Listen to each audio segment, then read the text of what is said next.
I'm David S. Dawson from the Intellectual Podcast, a show that spotlights creatives from all walks of life, part of the GonnaGeek network, just like the show you're checking out now. Shows on the network are individually owned, and opinions expressed may not reflect others. Find other incredibly geeky shows at GonnaGeekNetwork.com.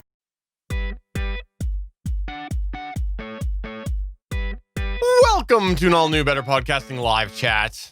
I am Stargate Pioneer's co-host, Stephen Jondrew, and with me, of course, is Stargate Pioneer. Call me SP, and then you don't have to worry about your little flub right there. We have our Better Podcasting live chat. We do it every other week. It's us, unfiltered, raw, and sometimes it's difficult to listen to Stephen, but that's like every week anyway. So anyway, this is the Better Podcasting live chat where we talk just off the cuff about our week in podcasting. So Stephen, I mentioned something a couple weeks ago on this show, and then I reiterated it on the main show last week about my Sony MDR 7506 studio monitoring headphones. The Earcups had disintegrated on it, and I got these wicked cushions, wicked cool cushions to replace these. Yes, these, which you have termed to be the same as a 10-year-old faux leather chair. Yeah, which is, I stand by that description. Yeah, that's really tasty right there. Anyway, just wanted to show for our... Never mind. I didn't comment about what it would smell like, okay? Well, I mean, it conjures up some imagery, right? So I just wanted to show our viewers what the new wicked cushions look like on the MDR 7506. So if you're on a video side of things, you're seeing these. I did use these twice. They do have a slightly different tone to them because they're just, I don't know if it's the distance to the ear, maybe it's the isolation is a little bit different. I'm not exactly sure why. It's a little bit different. I can't quantify the difference yet, but it doesn't leave the flakes on my face. So I'm good with it. So it's the flakeless edition. At least for now. I'm sure in like another 3 to 5 years, it'll flake out too. But it was a $20 fix and they work just fine. So that's all I wanted to say is they are on now, and I will report back, I guess, after I use them a little bit more. When are you going to use them? Well, I use them as secondary monitoring from my studio, and these that I'm wearing right now monitor straight from the Zoom H6. So they don't monitor from the Mackie Pro FX 16 V2. So I have these secondary ones that monitor from the Mackie mixer itself. For editing and stuff, or? Yeah, for editing or okay. For when I don't have the Zoom on, because the Zoom doesn't have to be on all the time. And the Zoom is not stereo either, unless I input it into two different things and pan it left and right into stereo mode. So if I want to listen to something stereo, I got to listen from the Mackie. Okay, fair enough. I gotcha. And yeah, you don't want to go have to unplug that and plug that in all the time. Yeah, that sucks. Well, that's cool. I'm sorry, though, to hear that you use the crappier headphones on your editing because I like the Shure's better. Not that I've ever used them, but I like to take shots against the Sonys when I can.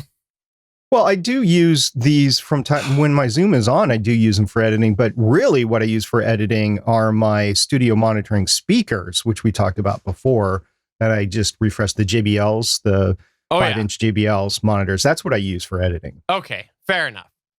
All right, well, we're talking about your equipment already, so let's continue talking about your equipment. And you have a bit of an update about your whole problem that you had recently. This was a situation where he's described it, if you forget what it was. Basically, he was having weird distortions come into his recording on occasion, but it was more than his recording. It was everything. He heard it. We heard it, like if he was connected through OBS Ninja. Everybody basically heard these weird distortions, and you laid out a plan of how you're going to try to eliminate the problem, go through and diagnose, and you have maybe found what it was. Well, yeah. So I said, I believe it was 2 weeks ago, I said I moved my input from channel 2 to channel 3. So my microphone is going into a DBX 286X, and it's going out of that DBX into originally channel 2 on the Mackie Pro FX 16 V2. and then it goes out USB into the computer, and that's how you are hearing me right now live. But I do have a auxiliary send 1 that goes into my Zoom H6 that I'm able to hear myself in. And I also have headphones out through a splitter going into another channel. That's how I'm able to hear you as I'm monitoring my Zoom H6. Well, I had some audio distortions going on. So the first thing that I did, because it was easier, was, well, I did make sure that the cable was actually plugged in. And then after I did that and it was still messing around, I took the cable and I took it out of channel 2 and I put it in channel 3. And the audio distortion is gone. It was intermittent. It wasn't all the time. It wasn't a low hum or anything. It was just a distortion. It just like a squeak or squawk came up from time to time. So that is no longer there. I haven't noticed it in my recording. Stephen, you haven't said anything in 2 weeks. So that to me means that channel 2 on my Mackie Pro FX 16 V2 is bad, which means I'm now the proud owner of a Mackie Pro FX 15 V2. Right. Yes, that makes sense because one of the channels is bad. And you're assuming it's only one channel. You don't know. It could be more. So it could be a 14 V2. It could be, but I haven't noticed anything on any of the other channels, which includes my soundboard and anything else that I'm playing through my speakers. I've used everything. Like I have my Amazon A-Word that's plugged in through one of the channels. I have I put my iPod in another channel. So I have all these channels that are being used.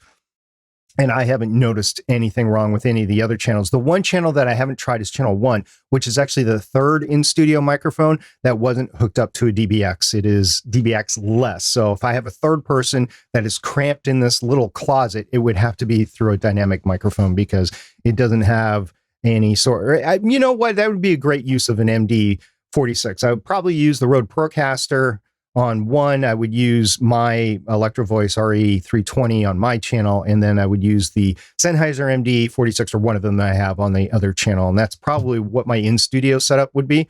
But I've never had that opportunity, nor do I think I want one. It would get really hot in here. It's small. You know what you should just do? Just use only lav mics into an iRig into your brand new phone that you have, and then you got nothing, no hardware at all.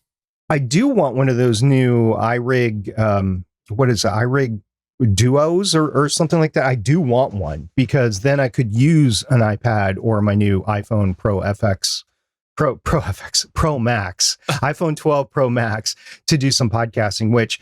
do you want to go ahead and talk about that right now, too? Yeah, that was my way to segue into it. You were just segueing in. So I did get a iPhone 12 Pro Max. I ordered it when it was first available to order on November 6, 2020. It came in the mail on November 13th, 2020. We actually recorded a whole segment about my setup of it last night on the GonnaGeek.com show. I won't go into that. So that is episode 354, I believe, and will be out later on this week. So a couple days after we're recording this. If you're listening to this in the future, it's already out. So I have this. It's great. And for podcasting, I have downloaded the Overcast app. And well, I transferred it from my other phone, but the problem was none of the data transferred. So it had to re-download the 80 gigabytes worth of podcast data that's on there that I just have that I haven't listened to or stuff that I want to keep or something like that, which took all of Saturday to download. I'll spare everybody with the story, but that actually works now. The Overcast app works great. I've used it already.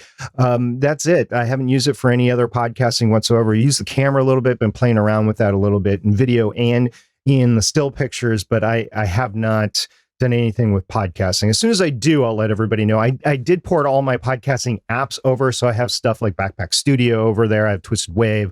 I have all the iOS apps that I previously had on my other iPhone on there. I just haven't had a chance to use them. So basically that's it. Oh, by the way, Stephen, before we go any further, I want to comment to Betsy, who posted in our chat. She said, "Hi, glad to be here. Not just a lurker. I love your podcast and trying to get up the courage to start one. I've only been thinking about it for 18 months now."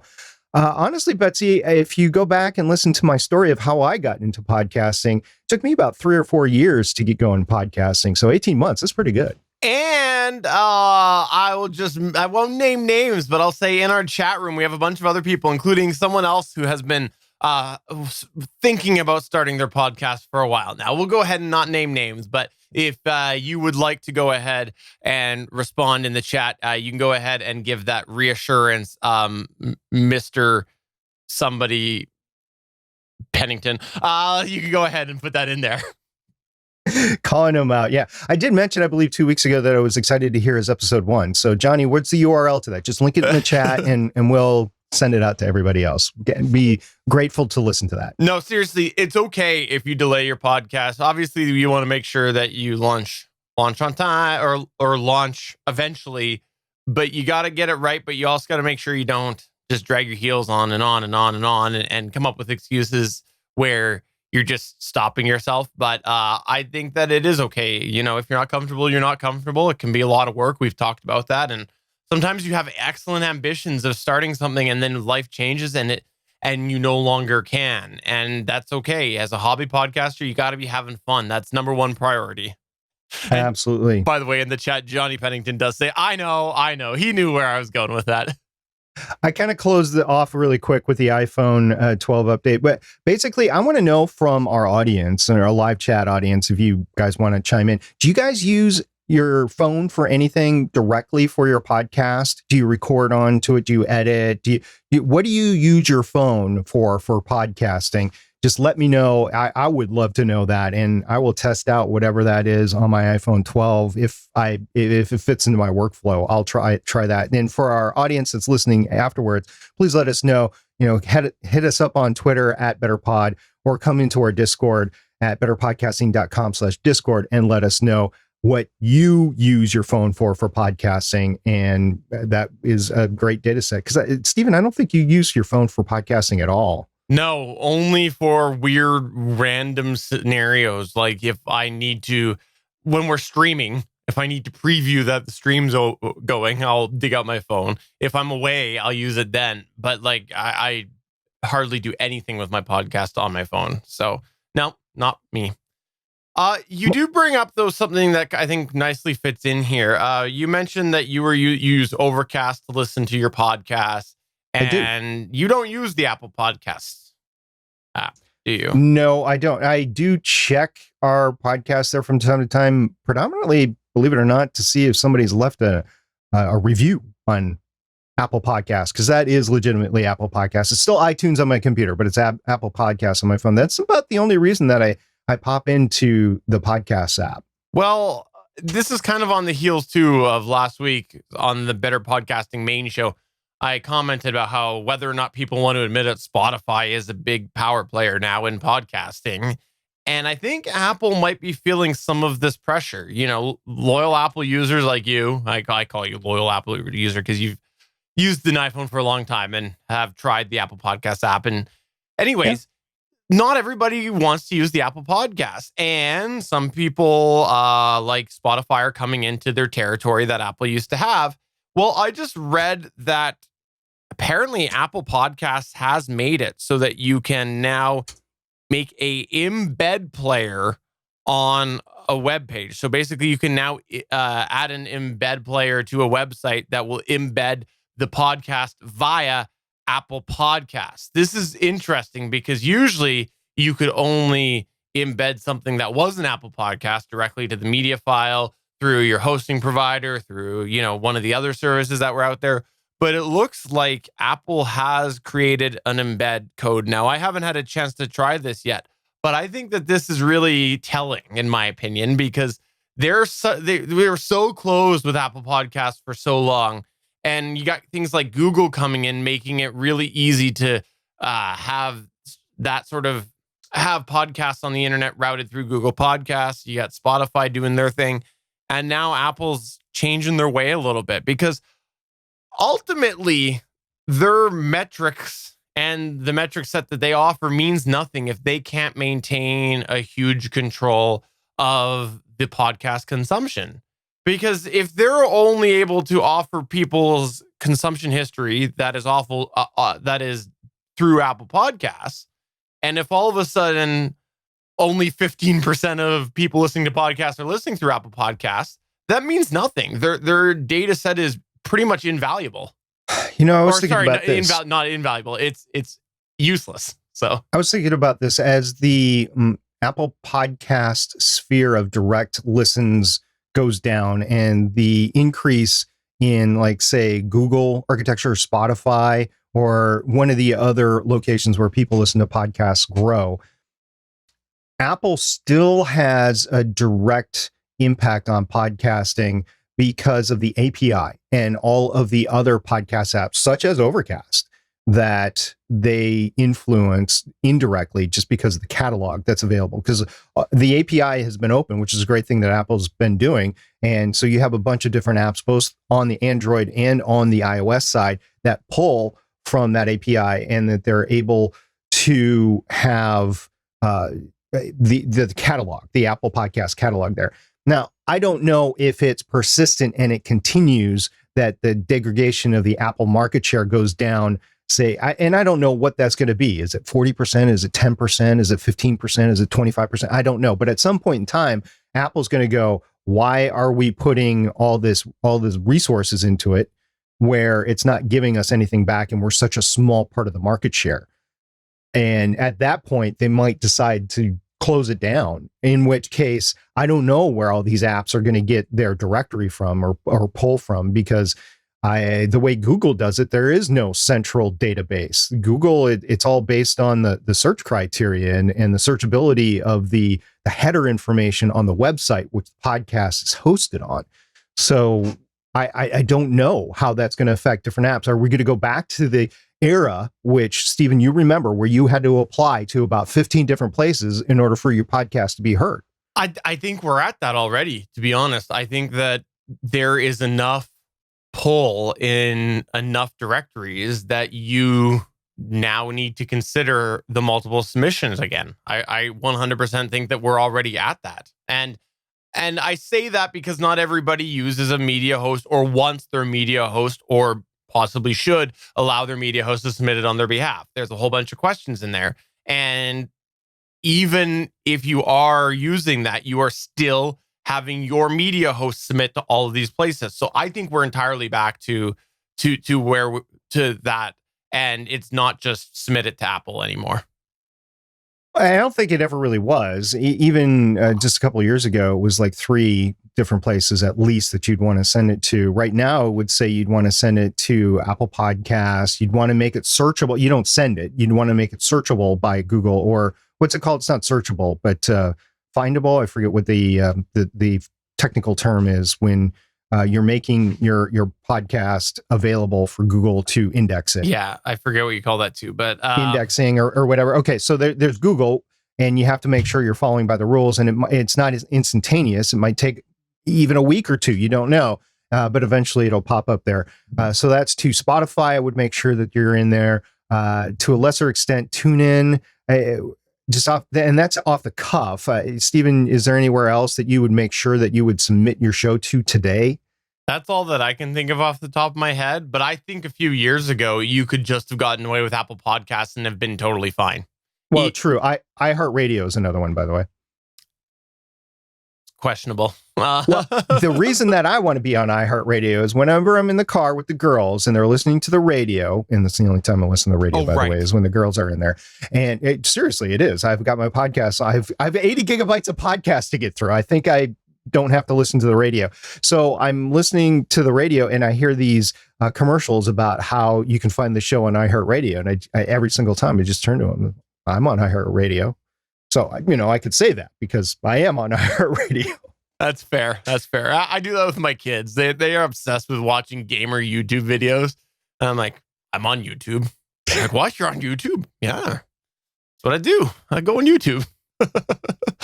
All right. Well, that's a fun little conversation. I am looking forward, though, to seeing what happens with Apple Podcasts, and actually seeing how this embed thing works out, because there's a few good website creation platforms out there now that do a good job of integrating different ways to subscribe in a pretty dynamic manner. And I think this would be interesting to see if some of those start to adopt this embed code, so that you could go and add that in there. And, if you want to play it through, like, this is what I vision, is you have a theme that says play through, and, someone can select how they're playing or whatever. Right. And it would just be, you set that for your site. We will see. Also, there was an update with Pinecast. We've talked a little bit about Pinecast before. We've had some questions over the years about Pinecast, but this show here, Better Podcasting Live Chat, is hosted on Pinecast with a little asterisk on there with our RSS feed. We have that self-hosted, but it is though through Pinecast as well. The GonnaGeek show is pseudo-hosted, and I say that because the media is on there, but because of the existing infrastructure at the time, it's mostly just a link to the URL. So there's less so use of the Pinecast, but we've got that on there. Well, let's take a second to talk about that. A lot of people host their media on a media host, whether it's Podbean or Pinecast or Libsyn or wherever, right? So they're hosting their media on these places, and some of them do it to get the stats, the download stats from it. But some of them just do it so that the reliability is there and that they don't have to pay for it, and they don't bust their server for their website at all. And they host their RSS feed on their own. Now, there's certain things you have to do for that, and the RSS feed in some cases gets hit more. It's more data that runs through it than the actual file do. But so you have to watch out for that with your terms of service with your server, wherever you're hosting your RSS feed on your server or whatever. We have a lot more information on that on Better Podcasting episode 65, and it's talking about how to host your own media for your podcast and host your own RSS feed. It's two different things. But I just wanted to point that out for anybody that's listening new. That's what we're talking about is you can use Podbean to host your media and your RSS feed. You can use Pinecast to do the same thing. You can use all these podcast media hosts to do that, but you can also use them just to host the files, the MP3 files, and then host your RSS feed somewhere else. And a lot of places do that. A lot of places that have professional podcasts or the podcast for business do that sort of thing for a lot of different reasons. Anyway, Stephen, go ahead. No, that's a good point, and I'm glad you brought that all up.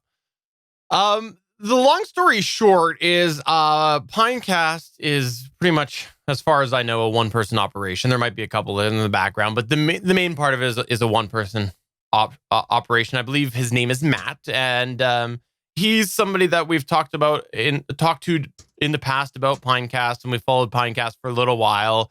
And with Pinecast, one of the things that's been interesting for me is the reception to feedback. Now, back when we reviewed Pinecast a year or two ago, I had concerns over some of the things that were communicated versus what was actually being implemented. At the time, I felt like there was a lot of sort of, it's right around the corner sort of comments that we were seeing. And it wasn't just me. There was some other people in our Discord and that we talked through Better Podcasting that had a similar sort of experience where it seemed like things were always around the corner. And I know that there was a bit of issue that was taken with that. However, I am happy to say that like over the last year or so, I've seen a lot of change and a lot of evolution again with Pinecast. I've seen a lot of these things that seem to be right around the corner finally happen and more. And what their blog post, and the reason I give you this information is because when this was rolled out here, there's this new layout to Pinecast.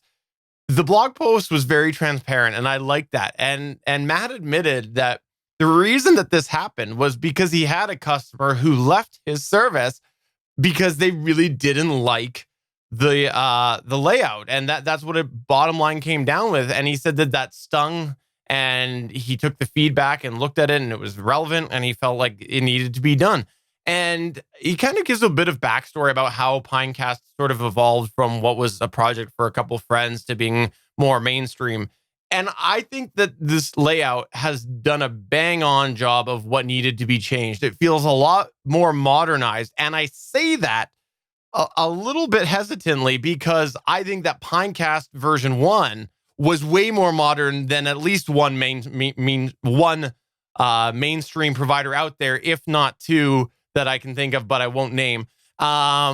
Which probably, I think I know the two that you're talking about, and they both have improved their back-end UIs, but in any case. Yeah, and so I think that it was a really good UI before, but now it just seems even better because there's less buttons, less places to go to get to the different sections. There's sort of one main menu bar on the left to go through the different sections of that podcast. Like there's an overview, analytics, episode list, distribution, reviews, listener feedback. Essentially, you go into one of your podcasts that you're hosting with them, and you've just got this easy to access menu bar on the left side. And it makes it easy for you to hop from seeing the overview of your podcast into the actual detailed metrics. Or if you want, go to the full list of your episodes. Truthfully, one of the things that this UI change made me realize was that distribution thing that I mentioned a few minutes ago. I don't think that this is new. I think this is something they had before that I didn't realize, that they do have through Pinecast the ability for you to go in and find out how to easily, or they can, for some of them, submit your podcast to the directories if you want to do that. Again, we've talked about in the past, there's a bunch of question marks you should ask yourself before you have your media host submit. But I didn't even know they had that ability in there. And the fact that they've rearranged this layout highlighted to me the change. And I think that they did a good job. And the number one improvement that should always be there is here. In my opinion, it's faster. If you are making a UI improvement and you slow down your UI, failed by me. You get an instant F on that. You should always be trying to make your experience faster for your users, because that is the way, in my opinion, our society is operating. We want things now, and we continue to evolve in that, where we want the information now. We don't want it slower. So I think that if you go slower, I don't care what features you added, it's a failure. And this year it feels faster. That's an interesting input. Now, you're a techie and you know the back end stuff. And I would agree with that assessment, by the way, that you don't want to slow it down. But because systems get faster, internet speed gets faster, servers gets faster, I think they can make it more complex if they at least maintain the same speed as before. I think that would be a win, right? Yeah. And that's cool. And you get improvements and you don't get any additional delays. That's cool. I have a Pinecast account. It has been unused. To be honest, I got the $5 a month plan just to get in and be grandfathered on that. Ironically, I'm probably spending more money just waiting to launch a podcast than I would have if I would have just gone in under the new pricing structure. But I had intended, it's 2020, folks. I had intended on doing another project this year, and that has fallen through because of 2020. Not that I don't have plans for something new in the future, but it is not happening right now. So I have not used my Pinecast account. The one thing that I will say against Pinecast that seems to be more and more prevalent in the industry, and Stephen, I think you'd agree with me here, is that they are not IAB podcast measurement standard compliant yet. They're not certified underneath that standard yet. I don't know if they're going for that or not. I would hope that they would. I mean, there is a lot of other competitors out there to Pinecast in their niche that have gotten approval from the IAB. So I would hope that eventually they would, and that would bring their statistics in line with just everybody else. And at that point, it's kind of a no-brainer to say, hey, look, if you want to pay a la carte, Pinecast is where it is.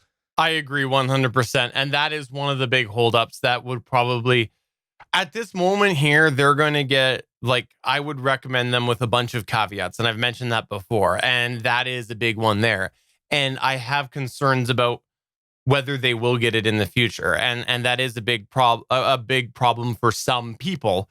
So I hope they do eventually, because that would probably put them, for me, on the list of, I'll openly recommend them at this point, making sure you know that they're still relatively new. Because I think that there is concerns on the pricing model and things like that, but they've done a lot to offset that. And I've talked about that before, even on this show here, where they've really opened up some options to take more money, and people are using them. And I think that levels out the dollar figure a little bit more. And I think that there are a few players out there that, with the way things have evolved, might be charging a bit too much now. It was okay a few years ago, but I think it's a little too much now compared to where the industry is going. But I think that if you don't need the IAB certifications or the IAB stats, and that's why we really did that for this show here, because we went, okay, this is a little venture we're going to try this year, see how it goes. We don't want to put too much money into it. Steven's already got a Pinecast account that he's trying. We want to give this a shot, speak better on it. Let's use this as a test bench. We don't need those certified stats. And that's why we put this show here on there, but still host the Better Podcasting main show on Libsyn, because ultimately this one here, we didn't necessarily need the certified stats. So no. But we do think we are both big advocates of the certified stats. And that is a big thing that we think that people should do. And honestly, it's another reason why I do self-host the RSS feed, even for this show here, because that gives me the flexibility that if I want to ever do something in the middle of that to get those IAB for certified stats, like, start using that RSS feed, using it via a method that would give us those stats as an intermediate, I could do that because I'm not linking the Pinecast RSS feed elsewhere. That was one of the considerations we had when we decided to self-host the RSS feed for this show. I used to have a Spreaker account. For the new listeners here, I used to have a Spreaker account. It was $20 a month. You had unlimited RSS feeds that you could use from that, and you could use the audio streaming function. So you had an audio streaming feed out there. Now with the invention of YouTube Live, and Twitch, and all the other video streaming platforms out there that make it possible, I don't think that audio streaming is really going to give the bang for your buck for your podcast. So there was really no need for my Spreaker account anymore. And I did want to keep the ability to have an incubator for podcasts and to keep as many RSS feeds as I want. The detriment with Spreaker in that department is you could only keep 500 hours. And a lot of people on the hobbyist side were saying, well, 500 hours, how are you going to get there? Well, I did get there, and it was because I was doing so many shows over so many years. I got there really quickly, actually. I got there, I believe, within 2.5 or 3 years or something like that, which, okay, it took 2.5 or 3 years to get there. But once you get there, you're like, oh, man, I got to delete my original shows now to make more space for my other shows. And when you're doing certain shows, people want to go back to episode 1 and listen to your show from episode 1.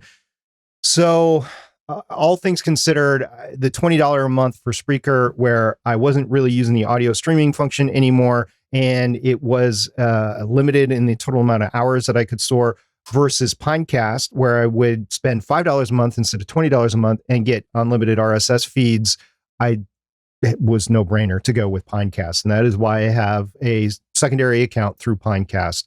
All my other podcasts right now are hosted through Libsyn, full disclosure, but I am looking for other options. I would like to try Podbean. I would like to try Pinecast. Those are two off the cuff. And once I get a new show, we'll just see how those go. Anyway, I think we talked a lot about Pinecast here. I didn't want to run it into the ground. I did want to respond. I mean, we are a live chat show, folks. So if you are listening to us, come to Geeks.Live while we're recording. You can ask us questions. Betsy, who I mentioned before, she asked kind of a question here. She said, thanks. Being here really helps. I also need a new iPhone. She's using an iPhone 7. And my MacBook is showing its age at 5 years now. I'm stuck in paralysis by analysis mode, thinking my equipment's not good enough. And for that, Stephen, I would say, and I think we've said this before, you got to start. You just take what you got and you start. Get yourself a decent microphone. You know, if you can find the new ATR 2100X, that will work great with the MacBook. There was an update later in the chat. Betsy actually managed to come across an AT2005 right now. I know it's hard. And the reason we highlight this is because right now, most of the microphones that we recommend are really hard to find. They're in high demand right now. So the AT2005, Betsy managed to get one of those. Now, my recommendation, if you're just doing a solo show on that, Betsy, my suggestion would be to just hook it up to the MacBook through USB, download Audacity, and hit record and see how it goes with you, because that will probably be relatively low resources if that's all you're doing. Don't run a bunch of other things if you can avoid it. Maybe have your notes up and that's it. And when you go and record a sample, do like a 30-minute sample, and then go and play it back and see if it sounds normal. Because if it sounds like it's suddenly cutting out, or you're hearing pops, or you're hearing crackles, or you're hearing a big dropout where you're half your word is gone, that means that probably, your computer is not going to keep up with the audio recording on a reliable basis. But if you find that that's overall working okay, simple USB microphone into a computer running Audacity shouldn't be too bad. It's once you start to connect with others and you try to now stream via Skype to somebody, connect that way and do a whole bunch of other things that might start to get bogged down.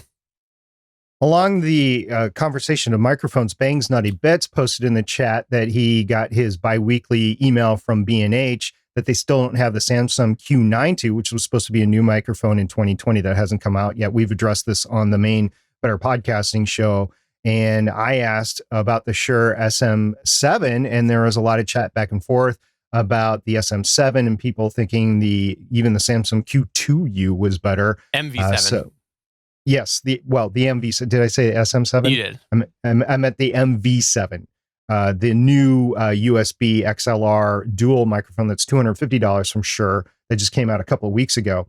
And it's interesting hearing the feedback from that. I would actually be interesting in trying one out, but I don't think it would fit my use case. I think we talked about that before, right? I want to try one for a few reasons. And one of the big reasons I would like to try it is because while I like the AT2005, while I recommend that in the Q2U, while I recommend the RE320 to many people and like it on your voice, I believe that those microphones, all of them, are not a very natural sounding microphone. I believe that they all have a unique flavor to them, which I think overall sounds good enough that I'm happy enough to recommend them. But this is a big thing that I always go back to with my Shure SM7B and SM58 and the SM7B to a degree when I tried that, is the Shure microphones tend to be more natural sounding. Out of all the microphones I own, I do believe that my SM58 is the most natural sounding microphone. I used to comment that when you were actually the one that first introduced me to the AT2005. One of the first things I said is that I don't like this. I don't like how it's not natural sounding because at the time I was using the SM58. Yes, you made that comment. I had comments about that. With time, I heard it on a bunch of different voices. Happy to recommend it. Plus the use case, the flexibility, the USB hands down recommendation. It's the same thing with the RE320. I think there's a lot of people that love it, but I don't think it sounds natural. I think that it has a very unique profile to it that I can pick out from a lot of different places. And I think that it's a sound that a lot of people prefer, but I don't think it's very natural. Shure tends to, in my opinion, lend more natural. That's the same thing with the SM7B. And I think one of the reasons you didn't like it as much because it sounded more flat, which was more natural. So, and that was my experience comparing it to the BP40 as well. That's my speculation on it. And so that's why I'd like to test this and see if this falls in line with the other two Shure microphones that I've tried, which was the SM7B and the SM58, where I found that compared to similar products, they felt more natural sounding to me. You know, this whole MV7 thing has brought up a lot of painful memories for me, to be honest with you. I bought the Shure SM7B as my first big boy microphone. It was the first microphone that I upgraded to beyond the Sennheiser E935, was really my first quote unquote big boy or professional microphone. Still love the microphone. It's within arm's reach distance of me. I want to pull it out and just hold it. You know what? I should probably have that as what do you call it? A fiddle thing when you're, something to deal with your hands as you're talking. I should probably just have that on my desk because I love that microphone. Anyway, I got the Shure SM7B. I tried it out with the DBX 286X, and the problem, I have a lot of problems with the Shure SM7B that a lot of other people don't have.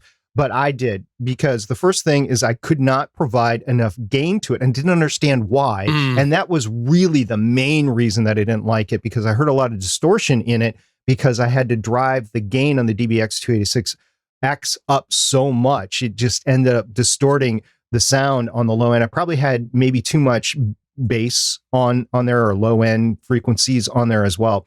But I didn't understand why I had to drive it so much until I did that panel at C2E2 in Chicago, and I shared a microphone with Chris, and I didn't understand. Chris projects very well, very loudly, for the lack of a better term, and I project very quietly, which a lot of people that I know personally, and Stephen, you haven't had the opportunity to sit in a room with me, they often complain that I'm too quiet.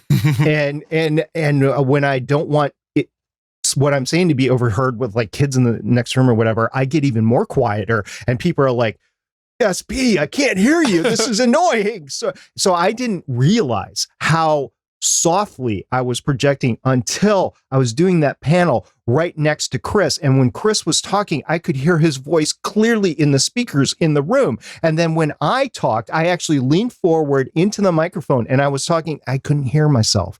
And so I started to project louder, and I actually ended up giving myself a sore throat because I was basically yelling into the microphone just to make sure I was heard in the room.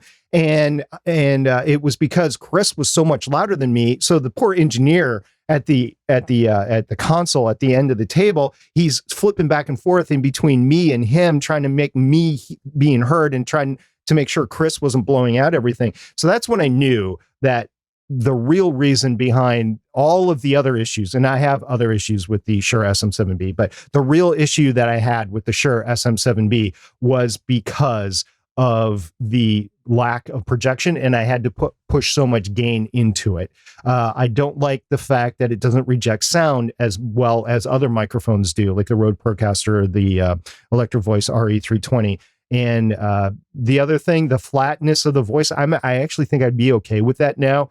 But I would have to add like a Fed header or a cloud lifter into it just to make sure I would get enough gain to it. But then I would be inviting all that ambient sounds in there. Wow, that was a lot of information, but I just wanted to let you know that the MV7 has resurfaced all of that painful memories into me of why I spent $400 on a microphone that I ended up giving away.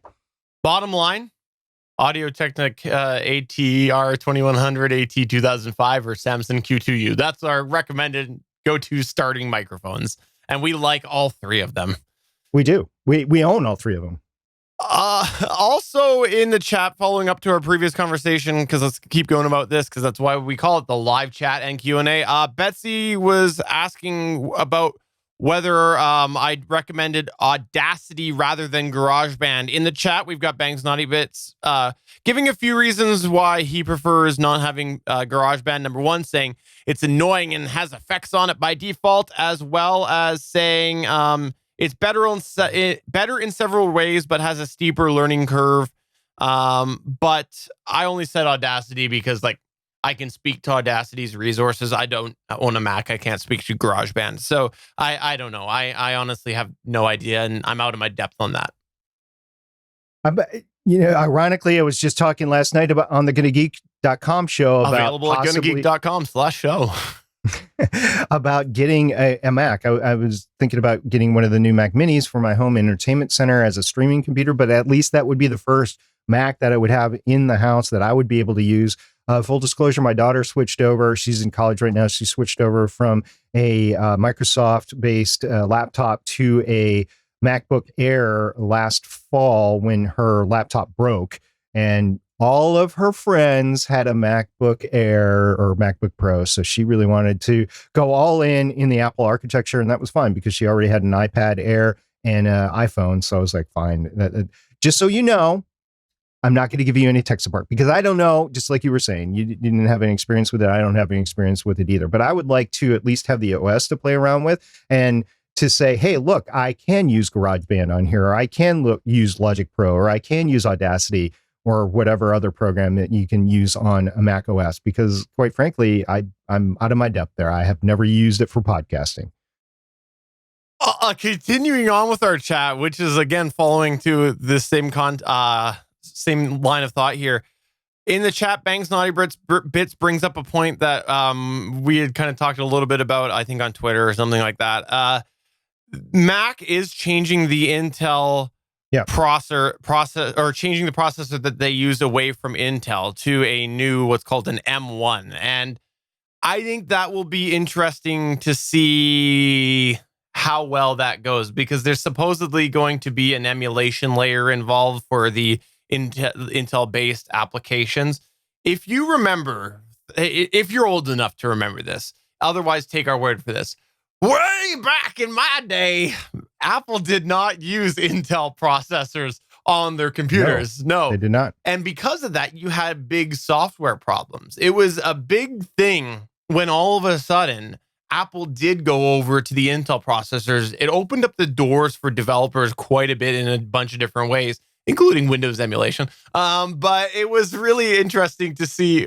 Anyways, kind of the reverse. But anyways, that's beside the point. What was really interesting, though, was how much that changed for software developers when that happened. And that was a big question mark that people had here when they announced that they were going to be going away from Intel, was what's going to be the change here. And I'm interested to see what happens. The latest Apple update, I believe, did not go as Apple updates usually have. Relatively, the big Sur OS. Yeah, exactly. In the past, Windows doesn't update, everything breaks. So you bank on that. You see a Windows update comes up, you go, okay, how's my sound card going to get screwed up this time? Traditionally, Mac has been pretty reliable. Update comes out, you're relatively okay. But this last one was plagued with software problems. So I'm a little hesitant here to see what happens with the new Macs as far as podcasting software might integrate that's already on there. But time will tell. I'm sure there's bound to be some hiccups, and there's lots of Mac users out there, huge user base for creative applications, including podcasting. So I think we're in a much different position now than we were years ago before Apple made the switch to Intel, because back then there was not as many people using Macs for this sort of process. So the support wasn't there, but now you've got a huge user base doing creative activities on there. If something goes wrong, hopefully it'll be a lot quicker to get fixed. I know a lot of the professional podcasters that I know that stream and use Apple products. They're very hesitant to move forward with both the M1 chips and the Big Sur update. Matter of fact, there has been a noted black screen of death on some MacBook Pro units. It's very specific. It's like 2 specific models, so it's not the entire MacBook Pro line. But I would check into that before you upgrade, if you're thinking about upgrading to the Big Sur, and make sure you're not one of those 2 models. Apparently, Apple's working on a solution. I don't know if that solution is out yet or not, but there have been some updates that have been going fine, and some you get the black screen of death, and there's no way to recover from it. And that would be a big concern for me. The other thing on the chips, the M1 chips, there's a lot of hesitancy to move forward with that. A lot of people want Apple to get their feet underneath them and get a generation or 2 of the chip underneath them before they actually go ahead and update. And the other thing is these the laptops that they're talking about are 13-inch laptops. The MacBook Air and the MacBook Pro 13-inch, they're only 13-inch screens. And then the other one is the Mac Mini, which is not tied to a screen. It's its own little pocket. It's a set-top box basically now, but it is a computer in of itself. So those are the smaller laptop versions of the Mac architecture. And they started with the M1 chip with there. I think when they release the next generation of stuff next year, it'll probably be with an M2 chip. I'm just thinking that. So they're getting their feet underneath them with this M1 chip. And all the rest of the line still use the Intel chips, at least for now. And then they will go from there. Stephen, we had a comment over on Twitch from Damien asking us if we have used our ZDM1 microphones at all. And yes, we both have one. But Stephen? I unboxed it to see that it was something discolored under the foam, but there might be an unboxing video that shows up if I get around to it or not, because I did the unboxing video, but we'll see which of us get around to it first. But yeah, there was something discolored on it.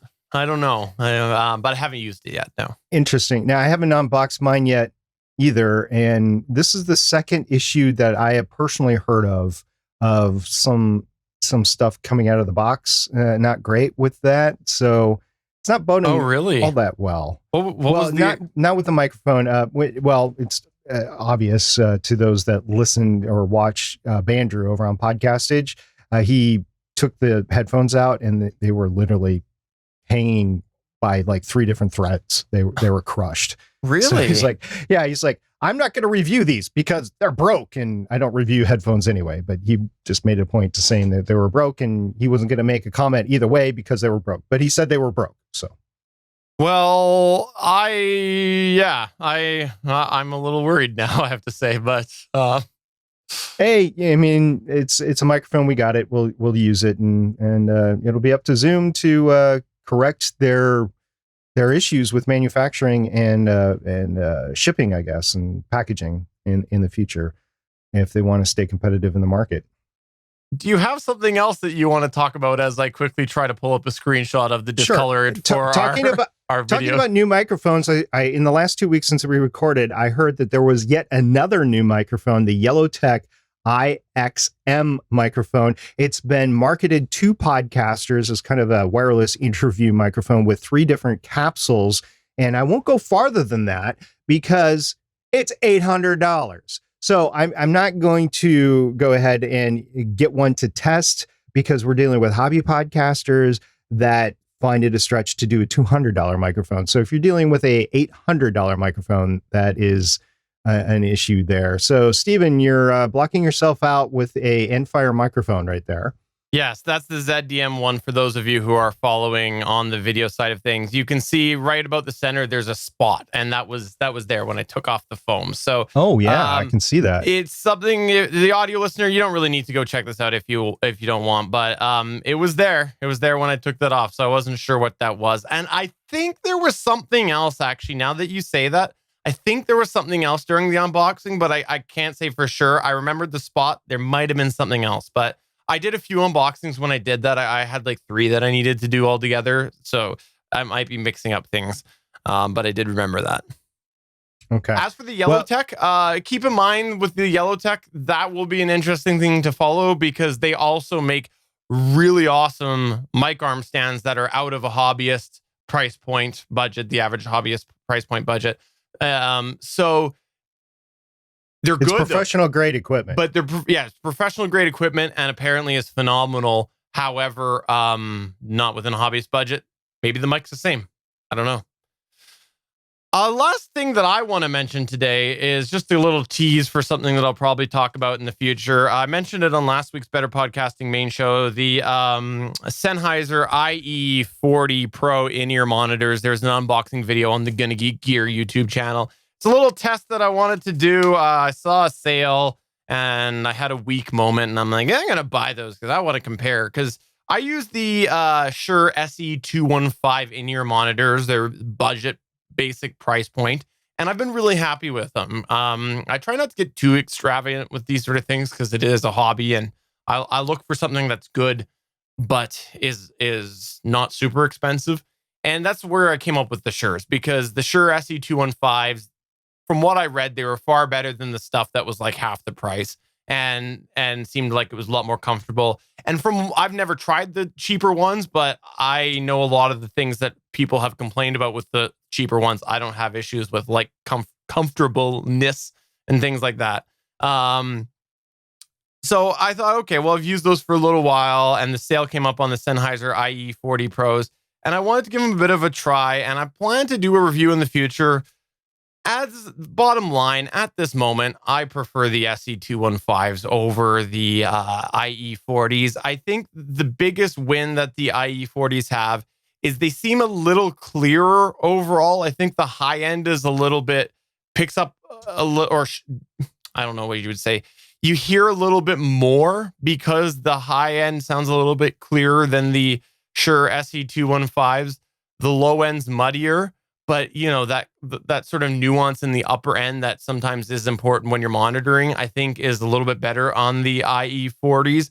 But the bottom line is that the Shure pieces that are available, the actual Shure products, like the tips and the different types of tips to fit different ear sizes and things like that, they're much more readily available for Shure versus the Sennheiser. I prefer foam tips for my in-ear monitors, and I can't find Sennheiser in-ear monitor tips that are in the size that I need for my ear canals. And as such, I'm stuck looking for generic tips, and I've tried a couple different ones, and they vary in quality because of that. Like I have 2 different ones that I've picked up. They look similar, but they sound a little bit different, and they have a couple things that I think will hurt the longevity. Like they don't have the little mesh filter in there, which I will let you use your imagination on why I think that you need to have that for the tips on your in-ear monitors, or you're probably going to wreck your in-ear monitors eventually. So because I can't find Sennheiser tips that I think are vastly available for the masses and a bunch of different preference and ear canals, I think that this is going to affect that win on it. Like, they sound better to me, but they might sound worse to somebody else because they can't find a uniform sound fit, like a uniform product that will create the same sound for a bunch of different ear shapes and things like that. So I think you lose that win as such. And overall, the quality feels mostly the same. You know, one part of the cord feels better on the Shure SE215s. The other part feels better on the IE40s. But I just think that the SE215s, because of the fact that you've got accessories that are made by Shure that are available. So if you prefer the rubber tips, you can easily find them made by Shure. If you prefer the foam tips, you can find them made by Shure. If you like those little plastic cones, you can find them as well. Like I did when I broke my cord after 2 or 3 years of use, I was able to go and get a replacement cord for it. I at this point here, the 215s, the Shure 215s are the clear winner for me. And I kind of regret a little bit buying the IE40s. Not to mention looks. If you're into looks as well, the SE215s are clear. You can only get complete clear look on the higher end Sennheiser in-ear monitors. So with a couple times I used them, it was really obvious to me that I was using them because the clear wire on the Shures kind of hide it a little bit if you're doing anything video. But I just from a functionality perspective, I don't know. That's where I'm sitting right now with it. I'll probably do a full review in the future, so you'll hear a little double content. I'll probably do that on the main Better Podcasting show. But I teased that last week on the Better Podcasting main show. I posted the unboxing video, so I wanted to just address my initial thoughts right now. And I at this point, have no reason I would recommend the IE40s over the SE215s. I kind of have a unique situation I've learned with any in-ear stuff is my one ear. Well, first of all, my ear canals are both pretty large, but one's a little bit larger than the other. So I need like the largest I can get in one ear and then a size that I can't get in my other ear. And that makes it a little sporty to keep the little earbuds in my ear. So just another reason that I'm finding not to go with the little earbuds. I do have the Apple AirPod Pros right now that I've been using, but the one in my right ear keeps on falling out. And that's the ear I have trouble with anyway. So I don't know if I can find a extra large set of cones for that or not. We'll see. I wanted to just have a short update. I've been talking about this quite a bit, and I realized I stopped a couple of weeks ago. The big wall of water behind me, the outside construction on that with the siding, the water vapor barrier, and the windows is complete. And we had a couple of rather large storms since it was complete, and I have no leakage from that, but I still have 2 other repairs I need to do. I have to have the foundation patched where it cracked because the water hydrostatic pressure was enough against the foundation. It cracked the foundation. So I need to have that patched. And yes, I've tried the inside thing and it didn't entirely work. So I need to go outside now. So that will have to be done. And then once that is done, I will have to do the drywall, which was damaged on the wall behind me. And that will mean I need to move out of the podcast studio here. So I don't know when that's going to be. Could be next fall sometime, could be the year after, to be honest, because it's just a lot to get done with all these repairs. But it is coming in the future. I will not be in the studio right now, but I just wanted to cap that off, at least for 2020. The exterior is fixed. I'm no longer hemorrhaging water. I no longer have a waterfall in my wall behind me whenever it rains. And so I'm safe and dry for now, but there's still additional repairs that need to be done on my house. Just want to close that off for right now. And Stephen, I think that's it for this week. I mean, okay. We have one more question in the chat. One more question in the chat from Betsy. Thanks again, Betsy, for coming by. Saying, do I need a pop filter or windscreen? I would just say get one of those. I always mix them up. The pop filter. Windscreen. Windscreen. Yeah, I always think the right one, and I say the wrong one first. Right. Always just get yourself one of those windscreens, which is essentially the foam piece that goes over your microphone that slides on there. There's a variety of different ones that are out there. There are better qualities, but just start with one that you can find, or just go ahead and just wear your mask when you're podcasting, because that sounds super great, right? Right, just wear your mask. No, I'm not going to wear my mask when I podcast. Ironically, I can't believe I'm going to tell this story here. So the girls were home last week and they wanted to watch Grey's Anatomy, and they said, "Dad, come watch Grey's Anatomy with us." And I was like, "No, I don't want to watch Grey's Anatomy." And they were like, "We want to spend time with you." So I watched Grey's Anatomy, and it was the season premiere episode, which was interesting. And from a podcasting standpoint, this was interesting to me. So I'm glad I was actually forced to watch it. What they did is they took scenes from last year that they were actually filming when they had to cease production in early 2020, and they intermixed that with new scenes that they did. And it was a visual issue. The girls even pointed it out to me, because the scenes that were shot before, nobody was wearing a mask, nobody was wearing PPE or anything like that in the hospital, and they were just out in the open without anything, right? And then there were the scenes that were produced with full PPE and people wearing masks and that sort of thing. So it was interesting how they pulled it off. But if you go back to early 2020, and how we were complaining about how all these late night show hosts and whatever were doing live, and we're like, we've been doing better than that for years. Why can't they get it right, sort of thing? So I'm going to give them a little slack, especially because their solution was rather unique. The doctors and nurses, which were in full PPE, which included complete head coverings, they actually had microphones in the helmets. And it was obvious that they were using that microphone to record their voice, but it was better than putting a boom arm in front of them and having to go through the helmet, right? Because that wouldn't have worked. Yeah. Well, I guess you'll just have to make sure that you take over production for that show, SP. No, I'm not going anywhere near Grey's Anatomy. So, for episode 21 of Better Podcasting Live Chat, I'm Stephen Jondrew saying, wow, 21. Guess you can drink now, SP. I can't believe that we used to do that gag. Yeah, see everybody in 2 weeks. It was great seeing you this time. Bye.